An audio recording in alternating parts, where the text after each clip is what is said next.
Bonjour à tous. Je suis ravie de vous accueillir avec Clara pour l'atelier eau. Chaque mois, on organise une, un atelier thématique. Donc, c'est déjà le septième qu'on organise sur les thèmes de Grenoble Capitale Verte européenne. Ce que je vous propose, on va commencer maintenant l'atelier, mais de profiter du chat, donc du fil de discussion que vous avez en bas de votre écran pour indiquer votre nom, prénom, structure et si vous êtes déjà engagé dans un défi Capitale Verte de l'Europe ou si vous allez bientôt vous engager. Ce qui permettra de vous identifier, parce qu'il y a une quarantaine de participants sur cet atelier, donc de savoir un peu qui est là. On va éviter le tour de table qui pourrait prendre un petit peu trop de temps. Donc, je vous rappelle les défis, hein, ici commence la mer, le défi 2, eau saine et précieuse et le défi 3, l'eau vive en ville. Si vous n'êtes pas encore engagé ou si vous ne savez pas et vous attendez justement cet atelier pour savoir sur quoi vous pouvez vous engager, je vous invite juste à mettre votre nom, prénom et votre structure. Voilà, je vous remercie. Très rapidement, comment va s'organiser cet atelier? L'objectif de l'atelier, c'est de comprendre les politiques publiques qui sont mises en place par les 3 collectivités porteuses de Grenoble Capitale Verte de l'Europe, donc notamment les politiques publiques liées aux défis, mais aussi de vous inspirer de ce que font d'autres acteurs du territoire, donc que ce soit les collectivités ou d'autres acteurs, et de trouver des ressources donc, pour vous aider à réaliser vos défis. En plus du catalogue des ressources qu'on est en train de Je me fous de ma construire. gueule, moi. Alors, je pense qu'il faut penser à couper votre micro pour quelqu'un. Et voilà, et l'objectif, c'est de répondre à vos questions. Moi, c'est Hélène Blancard. Je coordonne les défis La mobilisation locale avec Clara Henry, que je vais laisser faire un petit coucou, comme ça, vous pouvez l'identifier aussi. Je suis ici, donc Clara Henry, je suis collègue avec Hélène, je travaille également sur la coordination des défis des territoires et la mobilisation locale et je travaille également sur la thématique de la jeunesse dans le cadre de cette année Capitale Verte de l'Europe. Et voilà, on aura donc le plaisir d'être ensemble pendant jusqu'à 14h30. Chaque intervenant aura 5 minutes, donc j'aurai le difficile rôle de maître du temps pour permettre aux derniers intervenants d'aussi partager leur présentation qui est tout aussi intéressante et surtout pour que ça soit un atelier, que ça soit interactif. Après chaque intervention, vous aurez la possibilité de poser vos questions, donc que ça soit sur le chat, le fil de discussion, donc vous pouvez écrire directement en cliquant sur discussion ou alors en prenant la parole directement. Et pour information, on enregistre ces ateliers. Ça a été une demande qu'on nous a fait dès le premier atelier, l'atelier climat, puisque tous les gens ne sont pas forcément disponibles sur ce créneau, même si ça a été demandé que ça soit sur un créneau le midi. Et ça nous permet donc de le publier sur notre site internet, donc greengrenoble2022.eu. Voilà. Commençons. Pour vous rappeler, il y a 12 thèmes dans Capitale Verte de l'Europe. On arrive donc sur le thème eau. Nous sommes en juillet, on est sur le thème eau. Et vous voyez qu'il nous reste encore santé, mobilité, alimentation, agriculture, déchets, habiter la ville de demain. Donc, à savoir qu'on traite tous les thèmes toute l'année, bien évidemment, et que vous pouvez vous engager sur ces défis-là toute l'année. Mais nous, on fait un focus en termes de communication un par mois. Je vous rappelle les défis qui sont sur l'eau. On a le défi ici commence la mer.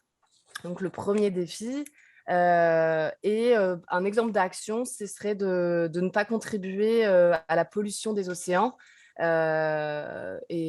notamment au grossissement du ce qu'on appelle le 7e continent de déchets plastiques. Et on aura l'exemple donc, dans nos interventions avec la métropole qui va nous expliquer justement comment ils installent les macarons ici, commence la mer.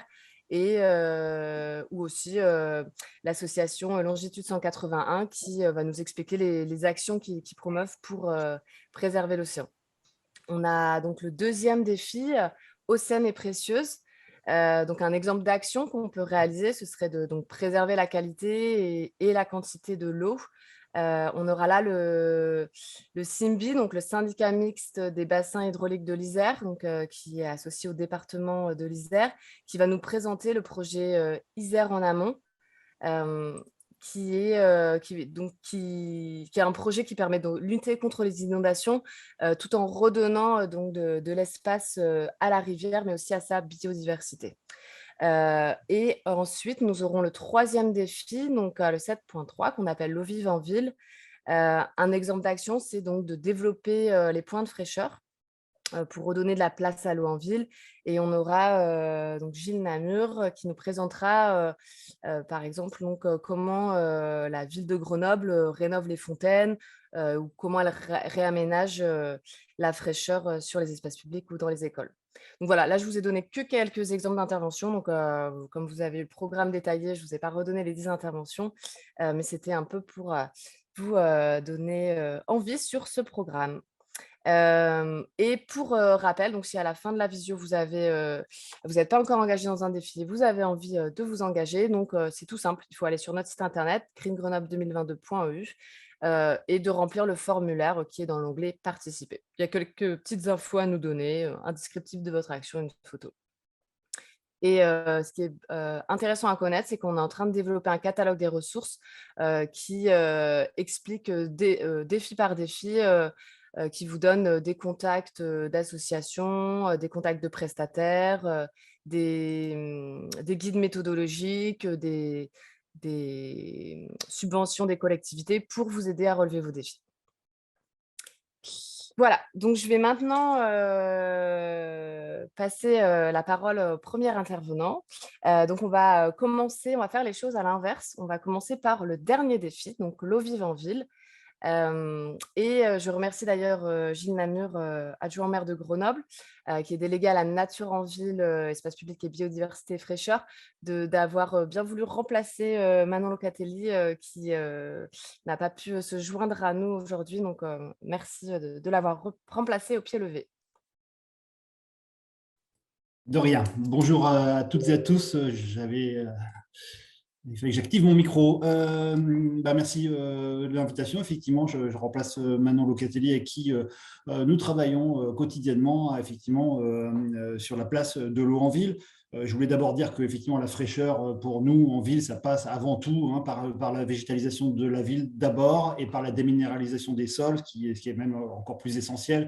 Le but, c'est de capter l'eau, c'est de garder l'eau, mais je pense que Quentin Denef, après moi, et Anne-Sophie Mélé-Breton en parleront plus longuement sur ces aspects de déminéralisation et de végétalisation. Ensuite, effectivement, il y a la place de l'eau telle qu'elle,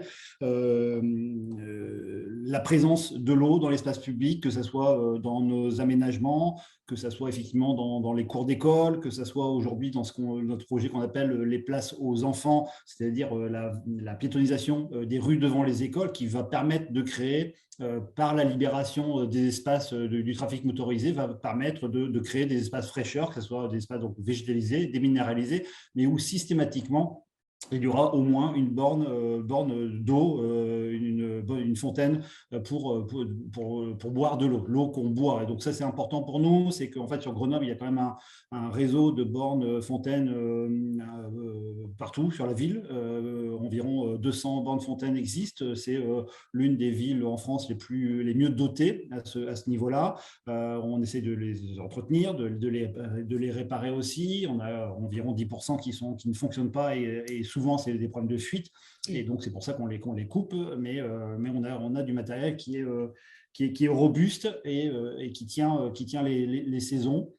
De plus, les Grenoblois participent à cela, puisque à travers certains budgets participatifs qui ont pu être votés, ils nous ont bien fait comprendre qu'il était important de réparer celles qui ne l'étaient pas, celles qui n'étaient pas fonctionnelles, et donc de rajouter du budget à notre budget dédié à l'eau.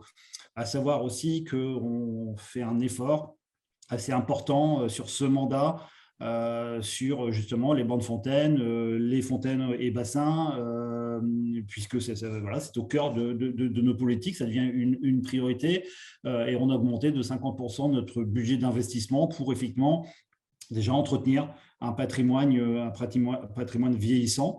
c'est toutes les fontaines qu'on peut avoir à Grenoble. Il en existe de très vieilles qui ne fonctionnent plus depuis très longtemps. Ça peut être des vieux lavoirs qui ne sont plus du tout alimentés par des eaux de source, mais c'est aussi des jolies fontaines patrimoniales telles qu'on peut avoir sur la place Grenette, place Victor Hugo ou encore la place Notre-Dame. Et donc, certaines de ces fontaines, heureusement, sont fonctionnelles et puis d'autres ne le sont pas aujourd'hui pour des problèmes de fuite ou des problèmes carrément d'œuvres d'art qui sont en difficulté, qu'il faut restaurer, qui vont nous prendre du temps et des ressources, mais on a la volonté effectivement de les réparer, de travailler dessus, de développer un plan pluriannuel d'investissement sur ces différentes fontaines. Voilà, pour les fontaines, pour les grands bassins aussi, on a plusieurs bassins à Grenoble, 7 grands bassins, dont 3 très importants dans 3 très grands parcs, que ce soit Pompidou, Bachelard ou Jean Verlac. C'est important pour nous d'avoir ces bassins qui sont en eau pour plusieurs aspects, parce que c'est important pour l'aspect visuel, esthétique des parcs, pour le ressenti aussi fraîcheur que ces bassins peuvent générer. Ce sont des bassins non baignables, je reviendrai là-dessus dans une autre présentation, mais il y a quand même un usage très important et par les enfants, les gens, mais aussi par les chiens, et d'où certaines difficultés aussi de qualité d'eau qu'on peut rencontrer. Mais il est important pour nous de les maintenir en eau aux périodes chaudes, ne serait-ce que pour ces aspects de rendu fraîcheur, de bien-être psychologique que l'eau peut apporter dans ces grands parcs. Et puis après, il y a un troisième volet, c'est amener aussi l'eau vers les gens. C'est l'eau qu'on touche, c'est celle avec laquelle, donc il y a l'eau qu'on boit à travers les bancs de fontaine, puis il y a l'eau qu'on touche, et l'eau qu'on touche, l'eau dans laquelle on va jouer, l'eau avec laquelle on va se rafraîchir. Et ce volet est important et il est technique, il est compliqué. On le voit à travers, typiquement sur la caserne de Bonne, il y a une très jolie fontaine avec des jets d'eau qui a été mis en œuvre, mais qui n'a pas été pensée pour qu'on puisse aller jouer dedans. Et typiquement, on a eu des difficultés où des gens vont jouer dedans, des chiens vont jouer dedans, un gamin avec une couche sale va jouer dedans, l'eau devient propre, devient malsaine, et puis on est obligé d'arrêter ces fontaines-là parce qu'elles sont en circuit fermé non traité et qui posent donc des difficultés sanitaires. Et donc là-dessus, il faut qu'on ait une réflexion de transformation de ce type de fontaines pour pouvoir les rendre accessibles dans le sens où on peut aller dedans. Et ça, c'est très important, surtout avec les chaleurs qu'on connaît maintenant. Grenoble a toujours été une ville assez chaude en été, mais là, on sait que ça devient de pire en pire et ça va être vraiment une problématique. Et du coup, la place de l'eau de ce type-là est importante. D'où la brumisation est quelque chose qu'on teste pas mal, qu'on a mis en place, que ce soit en mode pérenne, c'est-à-dire qu'en fait, on a des stations, on va dire, de brumisation dans l'espace public sur la ville et qui sont installées définitivement et qui apportent la fraîcheur que cela peut apporter. Ce qui est bien, c'est que ça consomme très peu d'eau. Ce qui est bien, c'est qu'en fait, il n'y a pas ces problématiques sanitaires qu'on peut avoir. Et puis après, partout ailleurs, on essaye d'amener de la brumisation portable, mobile. On a investi dans des jeux d'eau, comme vous voyez sur l'écran, cette fleur qui est un brumisateur, ou encore les cerceaux, une sorte de tunnel comme ça de brumisation, et qu'on met à disposition des MDH ou des associations qui font des fêtes de quartier. Et donc, à partir du moment où il y a un point d'eau, on peut amener ce matériel-là. Donc, on propose de l'amener. On s'est mis en ordre pour pouvoir l'amener 3 fois par semaine sur 3 événements chaque semaine pendant l'été pour venir rafraîchir une fête de quartier ou une animation festive et donc d'apporter de l'eau là où il n'y en a pas. Un autre aspect important, c'est les équipements rafraîchissement qu'on amène dans les cours d'école. Alors là, c'est tout simple, hein, ça coûte vraiment rien. C'est des tuyaux percés principalement, ou des sortes de perches qui permettent aux directeurs, directrices d'école en période de canicule de sortir ce matériel-là, de simplement le brancher sur un robinet et puis d'avoir les enfants qui peuvent s'amuser avec l'eau et de se rafraîchir. C'est peut-être utilisé donc, par les écoles en période de canicule et on voit bien que les canicules arrivent dès le mois de juin et donc il y a encore école. En septembre, on aura encore des fortes chaleurs, donc c'est possible aussi d'utiliser, mais c'est aussi utilisé par les MJC qui occupent les écoles, certaines écoles en été, et donc ces équipements peuvent servir en permanence.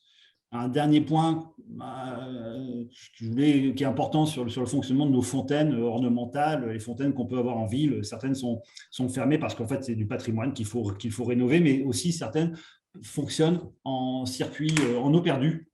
Et on a une volonté quand même d'avoir une gestion quand même écologique de l'eau, de préserver l'eau et donc de transformer ces fontaines de manière à ne plus avoir de l'eau qui est tout simplement perdue et donc de conserver l'eau et donc d'avoir des systèmes de fontaines qui sont plus économes en eau. Donc ça fait aussi partie de ce plan d'investissement pour pouvoir effectivement transformer certaines fontaines. Et c'est aussi pour cela que toutes les fontaines aujourd'hui ne sont pas fonctionnelles. Je pense que j'ai fait un peu le tour et je suis prêt à répondre à vos questions s'il y en avait. Parfait, merci beaucoup. Donc, n'hésitez pas à poser vos questions, soit en direct, soit sur le chat. Pour la prise de parole, on prend la parole comme ça, il n'y a pas de Oui, souci? n'hésitez pas à présenter de quelle structure vous venez. Ok, du coup, Laurine Bertrand-Delay, je suis stagiaire chez les Eaux de Grenoble-Alpes. J'avais une petite question au niveau de la gestion de la ressource en eau parce que c'est vrai que la consommation d'eau ne fait que augmenter avec la chaleur et qu'on peut arriver à comment dire, à une ressource en eau qui peut être plus limitée. Comment, avec l'ajout de toutes ces fontaines, vous comptez gérer ça en fait? Et justement, effectivement, il faut qu'on trouve faut qu'on soit assez subtil là-dessus. D'où la problématique de la rénovation des fontaines, celles qui sont en eau perdue, on ne veut plus d'avoir de fontaines en eau perdue, donc avoir des fontaines qui sont en circuit fermé, donc de l'eau recyclée, donc de l'eau non potable évidemment, mais en plus ça reste de l'eau dans laquelle effectivement on n'est pas amené à jouer dedans, à s'amuser dedans, et c'est typiquement les fontaines ornementales de type Victor Hugo, Notre-Dame ou la place Grenette qui amènent un aspect un peu fraîcheur, surtout un bien-être psychologique, qui font partie aussi de l'esthétique d'une place qui a été construite autour de cette fontaine. Donc, il est important que la fontaine, elle fonctionne, mais qu'elle ne soit pas en eau perdue. Ensuite, la brumisation nous paraît justement très intéressante à ce niveau, parce qu'en fait, ça consomme vraiment très peu d'eau. Et ça permet quand même d'apporter une fraîcheur importante. Donc, il y a des systèmes comme ça de mobilier rafraîchissant ou de brumisation. C'est ce qu'on a mis en place typiquement sur la caserne de Bonn, où les jets d'eau, à cause du problème de circuit fermé, d'eau non traitée, fait qu'en fait, on est obligé d'arrêter ces jeux d'eau, ces fontaines quand il fait très chaud et que les gens vont jouer dedans, mais à la place, on active de la brumisation suspendue qui permet de garder un lieu de fraîcheur où il y a de l'eau normalement. Donc, on garde de l'eau, on garde de la fraîcheur, mais avec une consommation qui est vraiment très, très limitée. Ça, c'est important. L'autre problématique qu'on peut avoir, c'est avec les grands bassins. Aujourd'hui, on le voit bien, il y a des restrictions d'eau. Un exemple typique, c'est que le bassin du parc Pompidou en ce moment, à cause de nombreux chiens qui vont dedans, il y a des bactéries qui se sont développées. Et aujourd'hui, on se pose la question de est-ce qu'on vide le bassin pour vite le nettoyer, mais du coup, on ne pourra pas le re-remplir à cause des restrictions préfectorales de sécheresse, ou est-ce qu'on le maintient, mais en mettant des panneaux partout pour dire attention, là, vraiment, typiquement, là, il ne faut vraiment pas aller jouer dans l'eau, parce que là, il y a une problématique. Aujourd'hui, on a plutôt fait ce choix-là de garder, parce qu'en fait, poserait un problème dans un grand parc d'avoir un grand espace bétonné que sont les bassins quand ils sont vides, et donc d'avoir un rendu chaleur alors qu'en fait c'est un espace de fraîcheur. Donc c'est là notre difficulté. Donc on est sur cette volonté quand même d'apporter quand même de l'eau dans l'espace public, parce que c'est presque indispensable quand il fait très chaud, mais en essayant d'être le plus économe possible, et d'où les artifices que peuvent être la brumisation, ou en tout cas essayer de travailler sur du long terme sur des systèmes de fontaines en circuit fermé, mais avec des principes de filtration par UV, par exemple, ou ce genre de systèmes qui peuvent exister. Est-ce qu'il y a une deuxième question? Oui, Julie de Bréza, Mérite Tessin. Juste sur les tuyaux, est-ce que vous avez eu un retour justement par rapport à la consommation d'eau? Parce que le brumisateur, je comprends bien que ça ne consomme pas beaucoup. Par contre, j'ai l'impression que les tuyaux percés, c'est plus des jets. Donc, est-ce que vous avez déjà un retour sur votre consommation par rapport à ce genre d'équipement? Non, on les a mis à disposition. Alors, je suis d'accord hein, que ce n'est pas une solution idéale et c'est ce qu'on a mis ça à disposition l'année dernière des écoles. Et l'idée, c'est vraiment, ça fait partie du plan canicule de la ville de Grenoble. C'est-à-dire qu'en fait, parce qu'en fait, il y a plusieurs problématiques. Un, effectivement, la consommation d'eau est importante. Deux, ce n'est pas des outils vraiment adaptés à cela. Donc, en fait, il y a des consignes très importantes sanitaires à exécuter. Il faut vraiment purger l'eau qui aurait traîné dans le tuyau toute une nuit en pleine chaleur pour éviter le développement des bactéries que de rendre les gamins malades.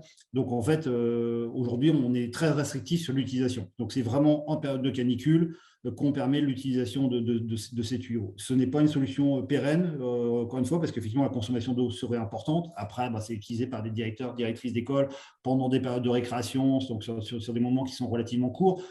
Pendant l'été avec la MJC, ça pourrait durer un peu plus longtemps. Donc, du coup, il faut qu'on réfléchisse à remplacer ces tuyaux percés qui sont une solution vraiment bas coût et vraiment temporaire par des brumisations qui seraient moins coûteuses que celles qu'on peut voir là sur l'écran parce que c'est des objets qui sont posés sur l'espace public et qui nécessitent d'être robustes et donc ils coûtent cher. Dans les écoles, sous la vigilance d'un directeur ou d'une directrice, on pourrait amener du matériel de brumisation qui serait excessivement moins cher et qui pourrait être un bon compromis. Alors, soit je laisse la place à une question courte avec réponse courte, sinon on passe à la prochaine intervention. Est-ce qu'il y a quelqu'un qui voulait poser une dernière question? Parfait. Eh bien, Quentin, je te propose de… Alors, le slide ne passe plus. Bonjour Voilà. à toutes et à De nous tous. expliquer comment la ville de Grenoble a repensé ses aménagements de l'espace public, donc là, plus spécifiquement pour infiltrer les eaux pluviales. Donc, quel est l'intérêt de déminéraliser? Donc, bonjour à toutes et à tous. Donc, Quentin Denef, mission aménagement des espaces publics à la ville de Grenoble. Donc, je vais vous présenter à travers 3 slides quelques aménagements qui ont été réalisés à l'échelle de la ville et qui vont vous expliquer comment on essaie de gérer de manière alternative les eaux pluviales pour éviter d'encombrer le réseau unitaire que nous avons à Grenoble sur une grande majorité de la ville. En fait, les grands objectifs de gérer l'eau depuis là où elle tombe, c'est déjà d'éviter d'encombrer le système d'assainissement et éviter la surcharge de la centrale d'épuration et de tout le réseau qui se déverse dans le cours de l'Isère quand le réseau est saturé. Alors, vous verrez dans une autre intervention que la métropole trouve d'autres solutions aussi pour éviter ce phénomène-là. L'objectif aussi, c'est de permettre aux nappes phréatiques de se recharger parce que les sols sont tellement minéralisés et imperméabilisés dans les villes qu'en fait, les nappes phréatiques ont des difficultés à se recharger. L'objectif aussi, c'est d'apporter l'eau nécessaire aux végétaux pour qu'ils puissent se développer, mais aussi à la faune. Il ne faut pas oublier que le sol il est composé d'une faune qui est énorme, qui vont de la bactérie jusqu'au petit invertébré, et que cette faune elle a un véritable rôle aussi sur le stockage de l'eau dans le sol. Voilà, ce qui est important, donc, c'est de créer, en fait, d'utiliser le sol comme éponge pour stocker l'eau et pour remettre cette eau à disposition des végétaux et de la faune. L'autre grand objectif de gérer les eaux pluviales le plus proche de là où elles tombent, c'est d'améliorer aussi la photosynthèse des végétaux qui sont en place. Parce que plus le milieu est sec, plus les végétaux ont des difficultés à faire leur photosynthèse correctement pendant les périodes de canicule. Et du coup, on perd aussi tout le côté très intéressant du végétal avec l'évapotranspiration qui permet de refroidir l'air en ville pendant les épisodes caniculaires. Le rôle suivant, c'est de prolonger le parcours de l'eau pour éviter en fait les phénomènes rapides d'inondation qu'on a pu connaître par exemple l'été dernier dans certaines régions du globe, notamment en Allemagne. Donc voilà, et le dernier avantage de la gestion des eaux pluviales alternatives, enfin, c'est de couvrir les sols et de protéger leur humidité naturelle. Donc là, sur la première diapo que vous voyez à l'écran, donc c'est sur la ZAC Presqu'île à Grenoble. Donc sur la photo de gauche, nous sommes dans un cœur d'îlot avec des cheminements qui ont été surélevés et qui ont été réduits à leur portion congrue pour avoir le moins de surface minérale possible.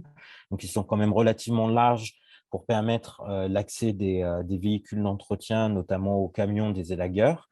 Et tout le reste, en fait, est traité en espace vert et en creux. Donc, on ne le voit pas forcément bien sur la photo, mais il y a un écart d'environ 15 à 20 cm entre la plateforme sur laquelle on marche et les espaces verts, ce qui permet d'infiltrer les eaux pluviales directement de part et d'autre de l'allée. Sur la photo de droite, c'est une venelle circulée au sein toujours de la presqu'île. Donc là, même chose, on a une zone circulée et partagée entre les modes doux, les modes actifs et les voitures. Donc, c'est une voirie partagée. Ce qui nous a permis de nous affranchir de trottoirs et de végétaliser les abords de la voirie. Même chose, là, alors ça ne se voit pas forcément, mais il y a un écart de 15-20 cm entre la zone circulée et les espaces végétalisés qui permettent à la fois d'infiltrer les eaux pluviales, mais aussi d'éviter d'avoir du stationnement parasite. Donc là, on est sur une infiltration totale des eaux pluviales. Dans d'autres circonstances où on a moins d'espace verts, on a ce même système. Par exemple, c'est le cas sur les petits espaces verts qui sont sur les avenues Ré, Samba et Lyoté. On a des petits espaces verts qui servent à la fois de zone d'infiltration pour les eaux de toiture de certains bâtiments qui longent cette avenue. Mais comme on n'a pas de grande surface d'espace vert, on a quand même des regards d'assainissement qui peuvent jouer le rôle de surverse. Voilà, on peut passer à la diapo suivante. Oui. Quentin, il te reste 30 petites secondes. Ok, alors là, je fais faire plus court. vite. Donc, c'est le long des chronovélos qui ont été aménagés à Grenoble. Donc, sur la photo de gauche, on a une noue végétalisée avec de la prairie naturelle qui permettent d'infiltrer à la fois les eaux de la voirie et de la piste cyclable. Et sur la photo de droite, donc c'est toujours le long d'une piste cyclable bidirectionnelle à côté de la gare de Grenoble, où là, ça a été assez compliqué. Il a fallu supprimer tout le stationnement, donc ça a été compliqué avec les usagers, mais ça a permis de déminéraliser les pieds d'armes et d'infiltrer dans de grandes bandes végétalisées toutes les eaux de voirie, des voiries qu'on voit à droite de la photo et de la piste cyclable qu'on voit à gauche. On peut passer sur la diapo suivante. Donc, dans les zones beaucoup plus contraintes, comme le parvis de la gare qu'on voit à gauche ou le parc Flaubert qu'on voit à droite, on a des dispositifs souterrains. Ce n'est pas les dispositifs qu'on privilégie parce que ça demande un entretien beaucoup plus onéreux, un suivi beaucoup plus régulier. Mais dans certaines circonstances où on n'a pas suffisamment d'espace, c'est une solution. Donc là, par exemple, sur le parvis de la gare, il y a une partie des eaux pluviales qui sont infiltrées directement dans les pieds d'arbres, mais il y a une autre partie des eaux pluviales qui sont récupérées via un caniveau à fente et infiltrées via des ouvrages d'infiltration souterrains. Sur la photo droite, on est au parc Flaubert, on récupère les eaux de toiture de la bifurque pour les stocker dans un énorme réservoir qui est sous la butte qui est en photo. Et cette eau sert à alimenter l'irrigation des espaces verts et l'alimentation d'une mare naturelle. Voilà, donc très rapidement, c'est quelques exemples qui ont été mis en œuvre à Grenoble, mais il y en a beaucoup d'autres et qui sont adaptés à chaque fois aux contraintes techniques du site sur lequel on est. Merci Quentin. Alors, on peut peut-être prendre une ou deux questions rapides sur le chat ou directement. Si jamais les questions vous viennent après, sachez déjà qu'on va mettre le PowerPoint en ligne avec l'atelier qui sera enregistré et on peut vous mettre en lien avec les différents intervenants. Donc, si vous pensez à des questions après, n'hésitez pas à nous dire. Quentin, je reviendrai peut-être vers toi plus tard. Donc, merci. Merci. Je vais donner la parole à Anne-Sophie Mélé-Breton, donc également de la ville de Grenoble, donc qui va nous expliquer les actions de déminéralisation qui sont mises en place. Et donc, on déminéralise, donc on enlève le béton, mais qu'est-ce qu'on met à la place? Donc des arbres, et quels arbres il faut mettre? Quels sont les bénéfices aussi de mettre des arbres? Bonjour à tous. Alors, moi, je vais vous présenter effectivement l'idée de cette présentation, c'est de montrer comment on combine un besoin de végétaliser et un besoin de déminéraliser, en gros. Donc, sur cette première diapo, ce que je vous propose, c'est de parler des principes en fait, qu'on se donne quand on a besoin de végétaliser.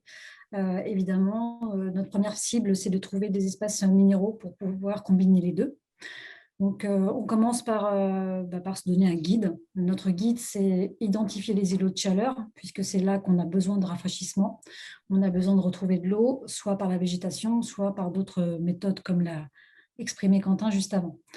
Donc, et à partir de là, on regarde aussi les continuités végétales du PLUI, notamment la trame verte principalement, la trame bleue étant quand même assez importante sur Grenoble, puisque nous avons la confluence de 2 rivières. Et voilà, donc on se donne un guide à partir du PLUI et des îlots de chaleur. Ensuite, on se confronte au principe de réalité. On regarde le potentiel de végétalisation au regard du foncier, du zonage, des études des réseaux, des pouvoirs infiltrants des sites et puis aussi des usages, évidemment. On cherche toujours la cohérence, hein, c'est une évidence. La cohérence, ça passe chez nous par la sobriété de l'aménagement. Ce n'est pas toujours une question de coût, parce que sobriété ne veut pas forcément dire moins cher, hein, au contraire, même parfois, puisque ça demande quand même un petit peu de l'énergie grise. Mais j'entends par sobriété, dans ce que je vous indique comme principe, ce besoin de préserver la trame brune et d'infiltrer tout. Essayer de chercher toutes les infiltrations possibles. Donc, dans la sobriété, c'est aussi de limiter tous les mouvements de matériaux exogènes, de réutiliser tout ce qu'on peut en place. Voilà, il y a énormément d'expérimentation en ce moment sur Grenoble. Donc, je vous ai indiqué sur la diapo, vous avez quelques exemples de ce qu'on recherche quand on cherche cette cohérence. Ensuite, miser évidemment sur l'aspect paysager. Il faut que ce soit beau, tout ça, c'est quand même le but. Le bien-être en ville, c'est la beauté, c'est être dans un endroit qui nous plaît, agréable, où on a envie d'aller. Donc, bien sûr, c'est miser sur les arbres, parce que les arbres sont un extraordinaire outil d'attraction sur un site, mais sans oublier les autres strates, parce que là, c'est un ensemble qui vient rafraîchir et pas uniquement de l'arbre, et surtout quand on connaît la temporalité de croissance d'un arbre. Donc, j'y viens. Dernier point, la question du grand invariant. Du coup, bonjour à tous. Morgane Buisson, donc je travaille au SIMBI, le syndicat mixte des bassins hydrauliques de l'Isère. Donc, je suis en référente environnement sur les projets du syndicat, en lien avec les projets de protection contre les crues, mais également de biodiversité. Donc, le syndicat mixte, il a été créé en 2004. Ça fait 10 ans qu'il porte un projet qui s'appelle le projet Isère Amont. C'est un projet de 135 millions d'euros qui a pour objectif de redonner de la place à la rivière par la création de champs d'inondation contrôlés. Il y a 3600 hectares qui sont remis en eau, mais surtout redonner de l'espace pour les plus petites crues. Là, c'est ce que vous voyez sur le schéma, pour chercher à remettre en eau des zones de forêt alluviale. Donc, dans le diagramme à droite, vous verrez que pour des petites crues, à partir des crues qui produisent en moyenne tous les 2 ans, il y a une mise en eau des forêts alluviales par des effacements de digues qui sont réalisés. Petit à petit, des digues sont reconstruites à l'arrière de ces zones de forêt alluviale. On verra parce que là, je les ai mis dans ma bibliothèque, mais du coup, vous n'avez pas forcément... Moi, je mets référence au dépôt. Gaëlle, on vous entend en fait parler. Et du coup, alors attends, parce que moi je suis en visio en même temps. Donc, Gaëlle, il faut couper votre micro, on vous entend. J'ai désactivé son micro. D'accord. Remettre en eau du coup des champs d'inondation contrôlés, et après gérer une crue d'une crue supérieure à la crue de projet. Donc là, je vais vous montrer des photos illustrées des travaux qui ont été réalisés. Donc c'est ce qu'on appelle vraiment un projet intégré qui vise la gestion contre les crues, la gestion d'inondation et le volet loisirs et prise en compte des usages. Donc, si on peut passer à la slide d'après, on arrive sur un exemple de remise en eau de forêt alluviale. Dans le cadre du projet, il y a 14,3 hectares, 14,3 km de cours d'eau qui ont fait l'objet d'un effacement. C'est ce qu'on voit sur la photo de gauche, donc un abaissement de digue qui permet d'inonder du coup 300 hectares de forêt alluviale. Donc c'est ce que vous voyez sur le schéma à droite. C'est les secteurs qui, en jaune, vont être inondés dès les plus petites crues de la rivière. L'objectif de tout ça, c'est d'augmenter l'infiltration, réalimenter les nappes phréatiques, nettoyer l'eau, favoriser du coup l'épuration de l'eau et créer cet immense corridor qu'on voit en jaune entre Champré-Fauges, Crolles, jusqu'à quasiment l'entrée de Pontcharrat.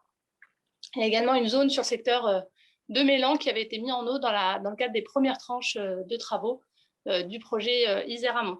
Donc il y a 6 km de digues qui ont été reculés, c'est le trait rouge qu'on voit sur le schéma de droite. Et l'ensemble de ce fuseau est remis en gestion au département de l'Isère dans le cadre de sa politique des espaces naturels sensibles pour la gestion future. Donc là, on peut également changer de slide. Donc, ce qu'on a vu avant, c'est restaurer la dynamique à long terme en créant ce grand fuseau. On a également deux autres grands types d'aménagements qui c'est de redonner de la dynamique à moyen terme à la rivière en reconnectant 3 gravières à l'Isère. Donc, l'objectif de ces mesures, c'est de créer à moyen terme un nouveau bras de l'Isère pour éviter d'avoir ce fuseau avec toujours ces mêmes écoulements de cette rivière endiguée, encerclée par ces digues. Donc petit à petit, il va y avoir des dépôts sédimentaires qui vont se faire et on va pouvoir voir, comme sur le schéma de gauche, des créations de diversification sur ces aménagements.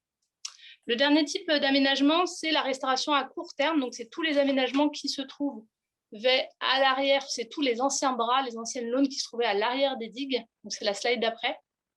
C'est possible d'avancer.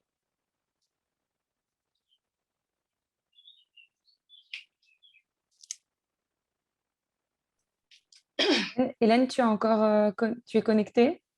Oui, je suis connectée, mais ça ne passe pas. Ça ne peut pas passer la slide. Je suis désolée, on n'est pas aidé aujourd'hui avec la technologie. Donc, Donc ça, c'est l'aménagement de tout à l'heure en eau. Donc, on a eu une crue au mois de décembre. Donc, on voit vraiment cette étendue d'eau qui permet de ralentir les vitesses et de favoriser l'infiltration. Et enfin, les derniers types d'aménagement, c'est tout ce qui est restauration de la dynamique vraiment à court terme. Donc là, dans l'exemple que l'on voit, il y avait un ancien laune, un ancien bras de l'Isère qui avait été déconnecté par la construction de cette digue qu'on voit en jaune. Donc, dans le cas du projet, il y a le retrait de cette ancienne digue pour la remise en eau directe du coup de ce bras avec une création de dynamique. Donc maintenant, on va laisser la rivière travailler donc ces bras à court terme. Petit à petit, il va venir éroder tout ça.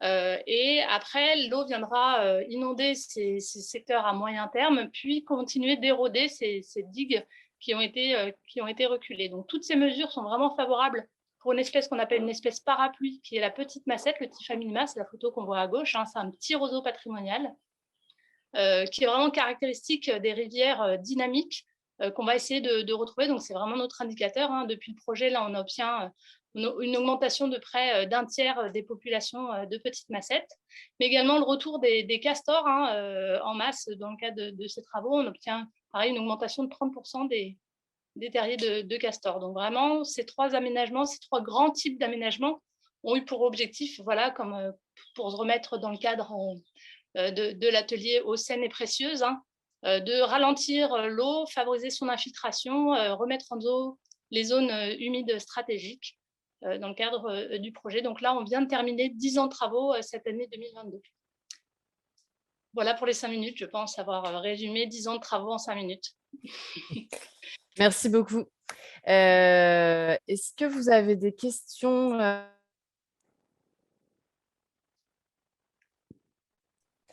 On t'a perdu, Hélène. Je ne sais pas si moi, vous m'entendez, mais du coup, s'il y a des questions, n'hésitez pas. Oui, alors je ne sais pas si vous m'entendez, mais j'ai une question sur les forêts alluviales. Du coup, savoir quels sont leurs statuts. Est-ce que c'est des exploitations privées et Du coup, en cas de grosse inondation, par exemple crue centenale, est-ce que la crue peut aller plus loin que ces forêts alluviales quand vous avez réouvert le lit de l'Isère sur ces forêts? Donc, dans le cadre du SIMBI, il y a une politique d'acquisition du fait de la surinondation mise en place. Donc, en fait, il y a une acquisition de 330 hectares dans le cadre du projet qui permet du coup d'avoir la maîtrise foncière de ces boisements et parce qu'on avait également ce gestionnaire fort et compétent qui est le département de l'Isère. De part et d'autre, en rive gauche, là, je vous avais montré le trait rouge et la nouvelle digue qui a été construite. Parfois, il y a juste eu des rehausses de chemin qui longent, par exemple, l'autoroute. Donc, l'autoroute fait office de digue plus ou moins confortée par endroit. Donc, on a vraiment une chaîne YouTube là-dessus. Vous verrez sur le lien, je vous ai mis des liens vidéo sur les présentations. Donc, sur le site du SIMBI, il y a énormément de vidéos qui retracent un peu les travaux qui ont pu être réalisés. Merci. Alors, désolé pour le diapo. En fait, on n'a plus accès du coup au réseau de partager. Donc, on n'a plus accès au diapo. Hélène, je ne sais pas si tu l'avais enregistré sur ton bureau. Non, je ne l'ai pas. Je n'avais pas anticipé ce genre de problème. Je le saurai pour la prochaine fois, mais bon, peut-être que le réseau va revenir. On est désolé, c'est la 7e qu'on organise, ça ne nous est jamais arrivé. Eh bien, Anne-Sophie, est-ce que c'est possible de faire ça un peu de tête? Est-ce que moi, si je partage mon écran, ça va marcher? Ah bah essayez, ouais, si ça marche de votre côté. Je vais vous nommer co-hôte comme ça. Oui, vous pouvez partager votre écran. Je crois que je l'ai de nouveau, moi. Ah. Dites-moi, Hélène. Bah, allez-y, si vous l'avez, je le reprendrai après. Si vous l'avez là sous les yeux, allez-y. Je ne suis pas activée pour faire ça. Oui, je suis en train de le faire. Hop. En attendant, je peux peut-être répondre à la question sur Vas-y, Quentin. Les plateformes du tram à Grenoble. Donc, elles sont arrosées par forage sur l'eau de nappe. Et le gestionnaire des plateformes du tram, c'est MTAG. Et c'est vrai qu'il y a souvent des remarques des habitants de Grenoble sur le fait que les plateformes sont souvent arrosées par période de déficit d'eau. Donc, on fait souvent remonter l'information à MTAG en leur disant qu'il faut qu'ils arrêtent d'arroser les plateformes. D'accord. Bon. Merci beaucoup, Anne-Sophie. Si vous pouvez juste mettre en grand écran, comme ça, on verra. Je tente, mais en fait, il me met un grand écran sur l'autre écran. Ah. Puis rebasculer. Donc, si ça vous voyez pas du tout? Si, on voit quand même. C'est pas grave, on va y aller comme ça. Je l'ai. Ah, bah voilà, super. Bon, super. On va y arriver. Parfait. Merci quand même, Anne-Sophie. Voilà, je vous invite vraiment à être concise pour qu'on puisse récupérer le temps perdu. Excusez-moi, Anne-Sophie. Je vais aller super vite. Juste, je termine sur la dernière phrase de la diapo d'avant, si vous voulez bien, qui était la question du temps. Voilà.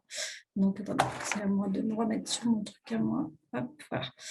Donc, je voulais vraiment insister sur cette question du temps, parce que pour retrouver un sol fertile, suite à une déminéralisation, et si on veut infiltrer correctement les eaux, comme l'a dit Quentin aussi tout à l'heure, il faut qu'on retrouve un sol vivant, aéré, qui puisse mobiliser l'eau et les ressources pour la croissance du végétal. Donc, sinon, ça stagne et ça ne marche pas.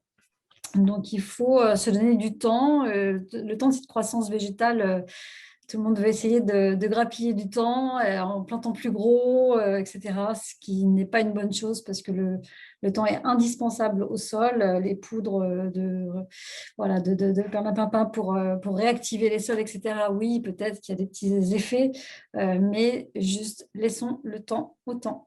Diapo suivante. Donc là, c'est une diapo juste pour dire comment on s'engage et comment on recherche surtout un impact systématique.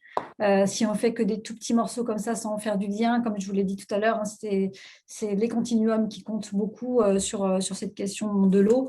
Et donc, on recherche systématiquement sur les espaces publics qui sont très contraints, particulièrement à Grenoble, en termes de place, de systématiser des projets de minéralisation partout pour végétaliser. Donc, j'ai donné quelques exemples.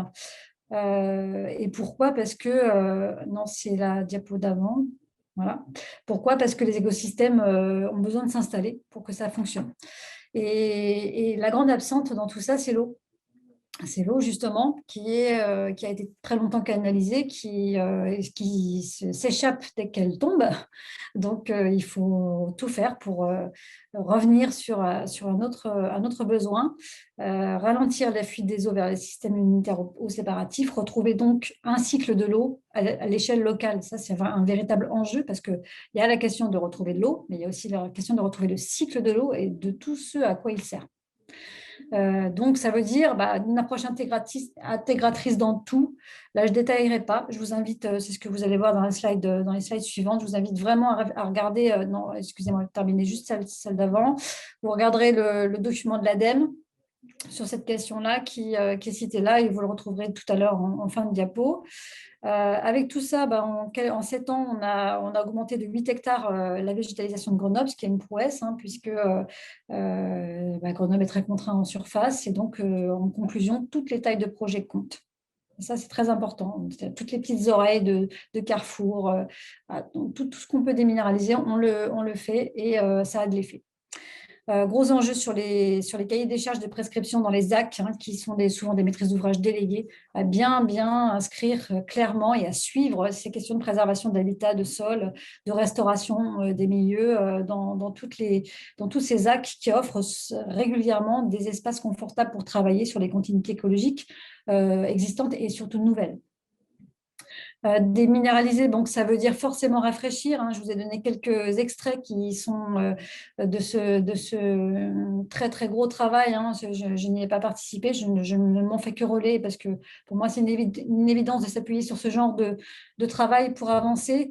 Regardez cette diapositive que voilà, l'eau est évaporée par les arbres, par la végétation, rafraîchit l'ambiance. L'arbre n'est pas un parasol ne fait que réfléchir la chaleur. Un arbre fait réfléchir la chaleur plus donner de l'eau, plus de la condensation. Donc, ça veut dire gagner donc 1 degré de température d'air par 10% de couverture foliaire.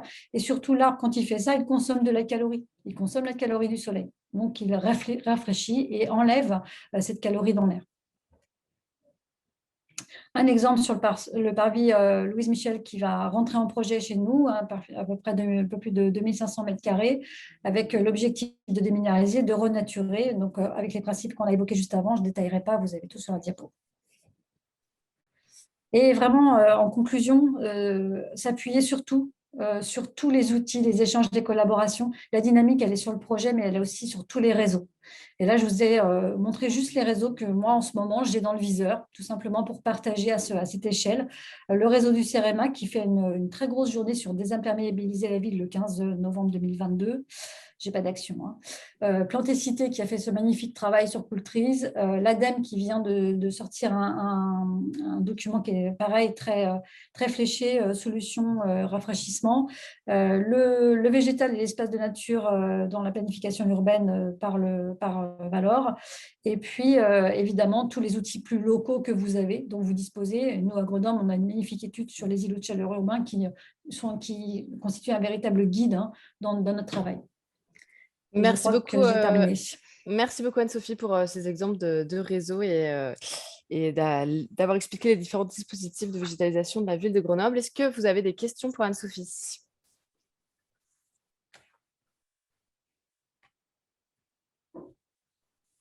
Alors, je repasse la parole à Gilles Namur. Donc, si vous pouvez nous expliquer comment la ville de Grenoble, donc, est bien mis en avant sur ce défi-là, comment on s'adapter aux usagers, au dérèglement climatique, notamment avec l'exemple du lac baignable de la Vignoble et l'exemple que vous avez évoqué tout à l'heure en parlant de la fontaine de la caserne de Bonne.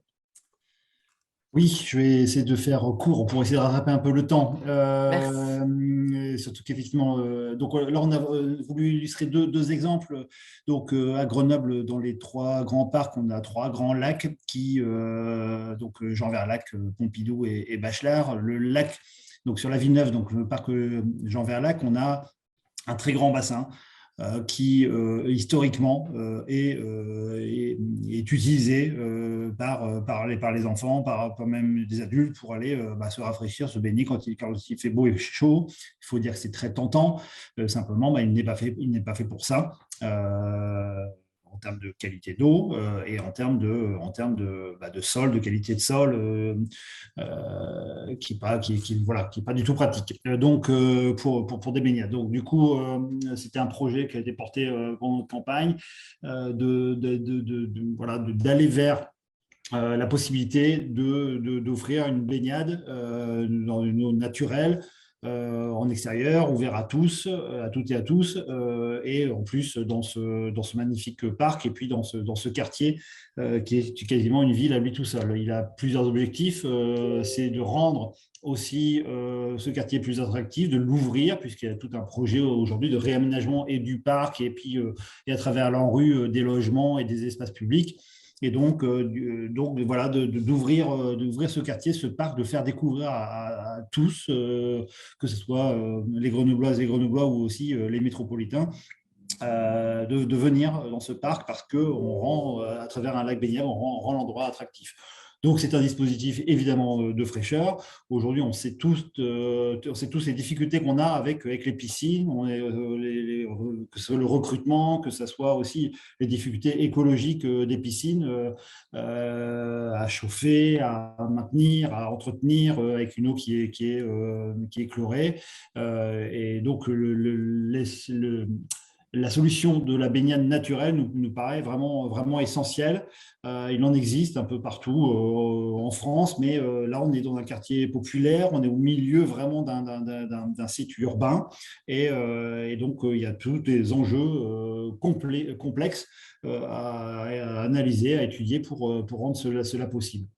Donc aujourd'hui, le projet est lancé. On a recruté tout un collectif d'entreprises pour travailler et sur le parc et donc sur le lac baignable en particulier.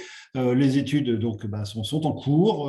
Nous faisons aussi des visites en dehors de Grenoble pour voir ce qui existe, pour voir les contraintes et se rendre compte aussi effectivement des difficultés techniques et des contraintes un peu juridiques, parce qu'en fait, pour avoir un espace de baignade naturel, il y a aussi des contraintes évidemment de qualité d'eau et donc de surface minimale à respecter. Le parc aujourd'hui le lac tel qu'il est, sa configuration actuelle ne permettrait pas normalement de faire une baignade naturelle complètement ouverte sur un espace de 3900 m² à peu près. Il faudrait l'étendre à presque 10 000 m². Donc on a toute une réflexion autour de ça, de comment on fait. Est-ce qu'il faut fermer l'accès? Est-ce qu'il faut agrandir le lac? En tout cas, c'est ce qu'on est en train d'étudier pour une mise en œuvre, pour des travaux qui auraient lieu en 2025. Donc, un très gros projet, très important, qui permettrait effectivement de démultiplier les points d'eau, l'eau vraiment, comme je disais, l'eau qu'on touche, celle avec laquelle on se rafraîchit. Donc là, carrément, où on va aller nager. Le deuxième exemple, c'est la caserne de Bonne, dont j'en ai parlé un petit peu tout à l'heure, avec les difficultés qu'on peut avoir, parce que ce quartier, un écoquartier qui est exemplaire sur plein de points de vue, en tout cas sur les bâtiments, sur le fait qu'on ait un magnifique parc au sein de ce quartier, au milieu du quartier, une grande mare, écologiquement c'est très intéressant. La problématique de la place de l'eau sur ce quartier avait été pensée, mais n'avait pas été pensée pour effectivement l'eau qu'on touche, l'eau dans laquelle on peut jouer, puisque les fontaines ne sont pas du tout faites pour cela. Et donc aujourd'hui, on travaille sur une transformation de cette place-là. Plusieurs réflexions sont en cours pour effectivement travailler ces jets d'eau. Est-ce qu'on fait du filtrage par UV? Est-ce qu'on travaille sur un miroir d'eau? Comment on fait? Donc, en attendant, puisque c'est un endroit emblématique important, en attendant, on est plutôt sur les aspects de brumisation estivale, où on installe effectivement de la brumisation sur toute la place, suspendue, qui permet de maintenir en permanence de l'eau sur la place, en attendant d'avoir une solution plus intéressante. On a expérimenté cette année sur Mistral. J'espère que vous m'entendez toujours. Oui, on vous entend. On a expérimenté sur Mistral la transformation de jets d'eau tels que ceux qu'on voit là sur la photo en brumisation, donc qui vient du sol, en brumisation basse pression. Ça fonctionne très bien. Donc, on a changé les bus pour transformer ça et ça fonctionne très bien et ça apporte vraiment, ça a été tout de suite approprié par les enfants. On aimerait avoir un système qui permet de switcher de l'un à l'autre, de jet d'eau à la brumisation, ou en tout cas voilà, qui permettrait d'avoir cette fontainerie utilisable dans ce contexte-là. Donc, c'est ce à quoi on travaille. Donc, voilà, juste un exemple d'une place faite pour l'eau, pensée avec l'eau, mais qui ne permet pas de jouer dedans et qu'on transforme, qu'on rend accessible de manière, on va dire, provisoire, transitoire, à travers la brumisation, et puis avec une réflexion plus pérenne pour le long terme et le définitif. Merci. Donc, si je comprends bien, les travaux sur le lac de la Villeneuve, c'est en 2025, et ça veut dire qu'on pourra se baigner à la fin de l'année ou il faudra encore attendre un peu? L'idée, c'est qu'en 2025, effectivement, on croise les doigts, mais l'idée, c'est effectivement, c'est un chantier compliqué en termes de travaux, mais aussi en termes réglementaires. Ce qu'on a pu visiter jusqu'à présent, effectivement, c'est les contraintes sont très importantes. Souvent, c'est des lieux qui sont fermés, qui sont payants, qui nécessitent effectivement des douches avant d'y aller, une réglementation très contrainte. Donc, on regarde un peu tout ce qui se fait un peu partout pour essayer de trouver la meilleure solution qui permet effectivement, parce que pour nous, c'est important que ça soit le plus ouvert possible, le plus accessible et gratuit, mais les contraintes sanitaires sont évidemment primordiales et c'est ça qu'on est en train d'évaluer. Mais en tout cas, pour l'instant, l'objectif, il est effectivement qu'en 2025, on puisse y baigner. Alors, est-ce que vous avez des questions pour Gilles Namur? Alors, en attendant que vous les posiez, on peut prendre la question qu'il y a sur le chat pour Anne-Sophie. Oui, alors je vais la lire à voix haute. Donc, avez-vous testé des solutions pour permettre aux habitants d'être patients? 10 ans pour des collégiens, c'est très long pour avoir de l'ombre. Donc, avez-vous testé des vélums provisoires, le maintien d'arbres plus anciens lorsque leur renouvellement est nécessaire, en attendant la poussée des plus petits, etc.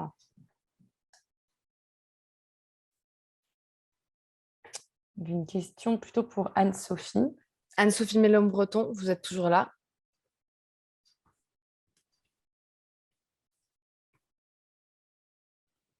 Ah bon, alors on l'a peut-être reperdu. Je peux peut-être juste dire un mot sur l'ombrage. Aujourd'hui, on a installé au niveau d'un jardin climatique entre Alpes Expo et puis la patinoire de Grenoble, un énorme vélum, effectivement, pour faire de l'ombre sur un endroit qui est très minéral. Et en même temps, on a végétalisé la place en mode transitoire, encore une fois, parce qu'en fait, dans le cadre du projet Grand Alpes, tout ce quartier, tous ces espaces publics vont être transformés. Et en attendant, on teste des choses. Donc, à travers cet immense vélum, on a venu amener de l'ombre et on a placé du mobilier en dessous de ce vélum pour que effectivement les gens puissent venir aller manger un sandwich, traîner là, passer un peu de temps. C'est un espace qui est très minéral, qui est très désagréable quand il fait chaud, parce qu'en fait c'est vraiment en plein cagnard. Donc du coup l'ombre effectivement est important. On essaie de travailler, on commence à réfléchir dessus sur 3 aspects. Le transitoire, c'est-à-dire effectivement pour se dire en attendant que les arbres poussent, est-ce qu'on ne pourrait pas avoir des pergolas sur lesquels on fait pousser des plantes qui poussent très vite et qui permettraient d'avoir comme des lieux un peu ombragés? Est-ce qu'on utilise des voiles d'ombrage qui, effectivement, au bout d'un certain temps, se détérioreront, mais qui auront fait office d'ombre en attendant que, effectivement, pendant les quelques années, en attendant que les arbres commencent à pousser, donc commencent à amener de l'ombre. Donc, le côté un peu transitoire, le côté aussi estival. On a des très beaux projets, budget participatif avec des voiles d'ombrage qui sont humidifiées et qui, avec le vent, apportent non seulement de l'ombre, mais aussi vraiment un air qui est rafraîchi par ces voiles d'ombrage humidifiées. Donc ça, c'est des choses qu'on va, soit ça sera voté par les Grenoblois au budget participatif, soit nous, on se réappropriera ce projet parce qu'il est très intéressant. Donc, et puis, c'est un travail aussi à faire avec les architectes bâtiments de France, mais quand c'est en mode juste estival, on peut donc voilà, avoir des vues un peu ombragées. On travaille à ça, on regarde ce qui se fait ailleurs. Et puis après, le troisième aspect, c'est les voiles d'ombrage définitives. Comme ce vélum qui a pu être mis en place sur Alpexo, il est transitoire lui aussi, mais il montre un objet qui pourrait être maintenu définitivement. Et donc ça, typiquement, sur des places qui seront minérales ad vitam aeternam, je pense à la place Robert Schuman par exemple, c'est juste un exemple qui ne pourra jamais être planté parce que c'est une dalle, mais pourquoi pas, si on veut en faire un endroit où on peut se poser, et ben venir mettre un grand vélum à cet endroit-là, par exemple. Merci d'avoir pu répondre pour Anne-Sophie. Alors, je propose qu'on passe donc au défi 7.2, le Océane est précieuse. Donc, on a eu une petite amorce tout à l'heure avec la présentation du SYNBIS, syndicat mixte des bassins hydrauliques de l'Isère. Et donc là, je vais donner la parole à la métro, donc Grenoble Métropole, à Nicolas Le Sur, qui va nous présenter les 2 dispositifs que la métro a mis en place pour réduire la pollution par temps de pluie. Bonjour, vous m'entendez? Oui. Ok, donc bonjour à toutes et à tous. Donc là, je vous fais l'intervention sur 2 dispositifs. Donc on a parlé beaucoup de désimperméabilisation des connexions des eaux de pluie sur les réseaux structurants historiques, notamment grenoblois. Donc le réseau grenoblois, c'est un réseau principalement unitaire, donc qui collecte à la fois les eaux usées et les eaux de pluie. Et donc par temps de pluie, de temps orageux, on a des volumes d'eau à traiter qui sont importants. Les systèmes en place les structures en place n'ont pas la capacité de collecter l'ensemble des eaux usées et eaux de pluie. Et du coup, on a des points de déversement au niveau des déversoirs d'orage ou en entrée de station d'épuration au niveau d'Aquapol, et donc de la pollution qu'on rejette non traitée au milieu naturel, Isère et Drac principalement. Et donc, en fait, là, sur la thématique du jour, c'est 2 systèmes assez simples et peu coûteux qu'on a mis en place assez récemment pour limiter notre impact. Le premier, le filet à macro-déchets, donc c'est un système tout simple de collecte des déchets au niveau des points de déversement, c'est-à-dire le déversoir d'orage, c'est la soupape de sécurité du réseau d'assainissement, c'est-à-dire à partir du moment où les débits sont trop importants et que le niveau monte en charge, plutôt que de faire déborder sur la route ou à différents endroits non maîtrisés, chez des usagers notamment, on a des points de délestage qui rejoignent des ruisseaux, des rivières, des milieux naturels. Et donc, historiquement, ces volumes étaient comptabilisés, mesurés pour voir notre impact sur le milieu naturel, mais on n'avait pas d'action principale pour retenir les déchets et retenir ce qui est collecté dans ces réseaux. Et donc, l'objet du filet à macro-déchets est donc bien de collecter l'ensemble de ces déchets et de ne pas les renvoyer, les retrouver dans les berges de l'Isère notamment, puis aller plus loin vers les rivières, les fleuves et la mer Méditerranée pour ce qui nous concerne. La vanne hydrodynamique, c'est d'utiliser les volumes disponibles dans les réseaux assainissement, mais je redévelopperai un petit peu plus loin. Je propose d'avancer sur la deuxième slide. Donc le filet à macro-déchets sur la photo de droite, vous le voyez vu de dessus. Donc en fait, il est en test sur la limite de la commune de Sassenage et de Fontaine, sur un réseau structurant rive gauche de l'Isère. Et en fait, c'est un filet qui, quand il est en charge, se gonfle d'eau et tous les déchets sont retenus dans un système de double maille, une maille extérieure plus grosse pour retenir la pression de l'eau et une maille plus fine pour retenir les déchets, allant jusqu'à des mégots qui peuvent être retenus dans ces filets-là. Et l'image de droite, c'est vraiment le panneau de sensibilisation qu'on a pu mettre à proximité de l'équipement pour faire des actions de communication, mais aussi sensibiliser les piétons qui passeraient à proximité, qui se poseraient la question de la présence de ce filet, notamment par temps sec, on se demande un peu à quoi il sert, et pour expliquer le lien et l'impact avec le lien aussi, ici commence la mer, qu'on va pouvoir développer un petit peu après, puisqu'en fait, tout ça, c'est des déchets qu'on peut retrouver parce que la main de l'homme les a mis dans un système qui n'est pas fait pour les collecter. Et donc, on a tout le lien entre l'action humaine et l'impact milieu. Et donc, tout ça, ça fait des tonnes de déchets collectés chaque année. Là, vous avez une collecte suite à un épisode orageux de 2021. Vous voyez qu'on a une masse de déchets assez importante et qui nécessite derrière de les traiter avec un coût d'exploitation qui n'est pas neutre.